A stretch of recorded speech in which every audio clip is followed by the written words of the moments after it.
কুরআনের পরিচয়। কুরআনের মূল পরিচয় হল এই যে এটি কালামুল্লাহ বা আল্লাহর কালাম, যা সরাসরি আল্লাহর নিকট থেকে এসেছে।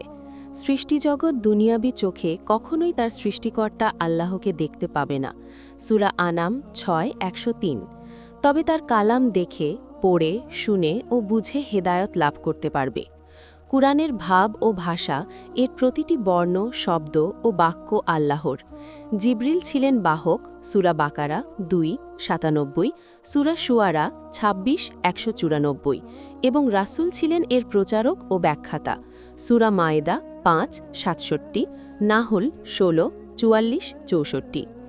কুরআন লৌহি মাহফুজে লিপিবদ্ধ ছিল, সূরা বুরুজ 85, 21, 22।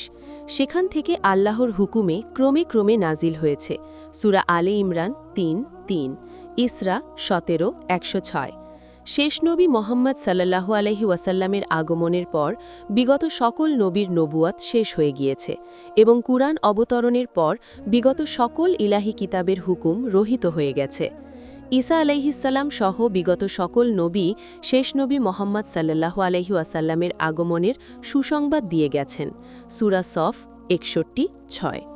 এবং তারা শেষ নবীর আমল পেলে তাকে সর্বান্তঃকরণে সাহায্য করবেন বলে আল্লাহর নিকটে অঙ্গীকারবদ্ধ হয়েছিলেন, সূরা আলে ইমরান 3:81।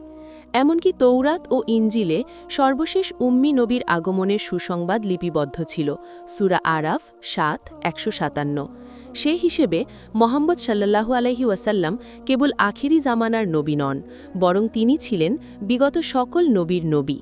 অনুরূপভাবে তার আনীত কিতাব ও শারিয়াত বিগত সকল কিতাব ও শারিয়াতের সত্যায়নকারী, সূরা বাকারা 2:41, 91, 97, সূরা মায়েদা 5:48, সূরা আহকাফ 46:30, এবং পূর্ণতা দানকারী, সূরা মায়েদা 5:3। অতএব কুরআন বর্তমান পৃথিবীর একমাত্র ইলাহি কিতাব এবং সকল মানুষের জন্য একমাত্র পথ প্রদর্শক ইলাহি গ্রন্থ। এর সর্বাধিক প্রসিদ্ধ নাম হল কুরআন, যার অর্থ পরিপূর্ণ। যেমন বলা হয়, কারাআতিল হৌজ, হাউজ কানায় কানায় পূর্ণ হয়েছে। সমস্ত জ্ঞানের ভাণ্ডার পূর্ণভাবে সঞ্চিত হওয়ার কারণে কালামুল্লাহকে কুরআন বলা হয়েছে। ইবনুল কাইয়িম রহিমহুল্লাহ কথা বলেন। রহমাতুল্লিল সূরা আল-আমিন 3:241। আল্লাহ বলেন, ওয়া তাম্মাত কালিমাতু রাব্বিকা সিদকা ওয়া আদলা, তোমার প্রভুর কালাম সত্য ও ন্যায় দ্বারা পূর্ণ, সূরা আনাম 6:115। অর্থাৎ কুরআনের প্রতিটি কথাই সত্য এবং প্রতিটি বিধারই ন্যায় ও ইনসাফপূর্ণ। জালিকাল কিতাবু লা রাইবা ফিহ, এই কিতাবে কোনরূপ সন্দেহ বা ত্রুটি নেই, সূরা বাকারা 2:2। কুরআন ব্যতীত পৃথিবীতে এমন কোনো ধর্মগ্রন্থ নেই যা তার শুরুতেই নিজেকে সন্দেহমুক্ত বলে ঘোষণা করেছে।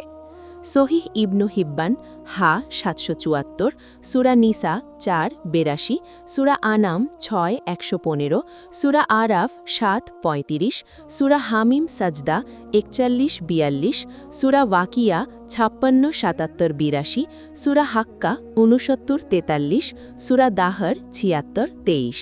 আমাদের ভিডিওটি যদি ভালো লাগে তাহলে অবশ্যই চ্যানেলটি সাবস্ক্রাইব করবেন, আর আপনাদের মতামত জানাতে অবশ্যই ভিডিওর নিচে একটা কমেন্ট করে মতামত জানাবেন। এতে আমাদের ভিডিও বানানোর উৎসাহ বাড়ে। আপনি কোন ধরনের ভিডিও দেখতে চান কমেন্ট করে অবশ্যই জানিয়ে দেবেন।